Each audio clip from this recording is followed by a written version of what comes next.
बाबा, हं? आज येताना बासुंदी घेऊन या ना. अगं, कालच आपण आईचा वाढदिवस होता म्हणून आणली होती ना. ऐकलं, हं.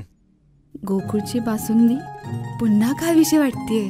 खरं सांगू, मलाही खावीशी वाटतीये.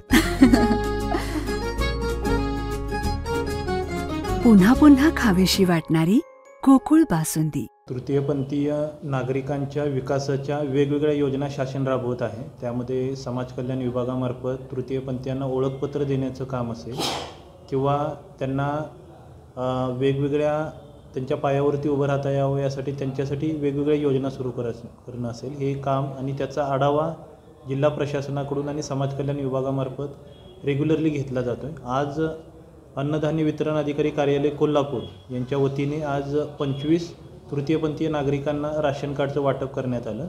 आत्तापर्यंत जवळपास 50 राशन कार्ड तृतीयपंथीय नागरिकांना देण्यात आलेले आहेत आणि हे राशन कार्ड देताना दुसरं कोणतंही डॉक्युमेंट नसतानासुद्धा गृह चौकशीच्या आधारे राशन कार्ड देण्यात आलेलं आहे.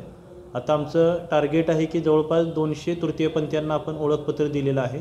पुढच्या 1 महिन्याच्या कालावधीमध्ये त्यांना राशन कार्ड उपलब्ध करून दिलं जाईल आणि सर्व तृतीयपंथीय नागरिकांना आमचं नम्र आव्हान आहे की आपण आपली माहिती, आपलं ओळखपत्र आपण जर घेतलं तर ओळखपत्रामुळे शासकीय योजनेचा लाभ आपल्याला मिळणार आहे. तर आपण राशन कार्डसाठी पुरवठा विभागाशी संपर्क साधावा, ओळखपत्रासाठी समाज कल्याण विभागाशी संपर्क साधावा आणि जेवढे तृतीयपंथीय नागरिक जिल्ह्यामध्ये आहेत त्यांना हे सर्व शासकीय कागदपत्र, ओळखपत्र, राशन कार्ड, मतदान ओळखपत्र आणि इतर सर्व कागदपत्र मिळवून देण्याचा प्रशासनाचा प्रयत्न राहणार आहे. संजय गांधी निराधार योजना असेल किंवा इतर योजना असेल त्याचाही लाभ आपण त्यांना वेळोवेळी मिळवून देतो आहे. तर सर्व तृतीयपंथीय नागरिकांनी शासकीय कार्यालयाशी संपर्क साधावा आणि या योजनांचा लाभ मिळण्यासाठी पुढे यावं. तृतीयपंथीयांच्या हे कागदपत्र देण्यासाठी डॉक्युमेंटची गरजच नाही आहे. आता जे ओळखपत्र जे दिलं जातं ते जिल्हाधिकाऱ्यांच्या स्वाक्षरीने दिलं जातं.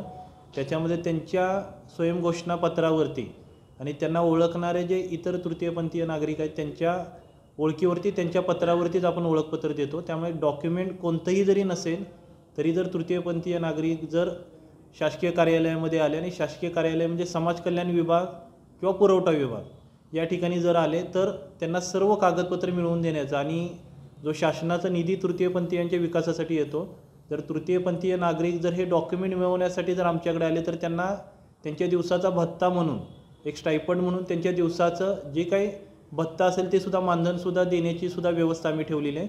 तर नागरिकांनी प्रशासनाकडे यावं आणि योजनांचा लाभ घ्यावा.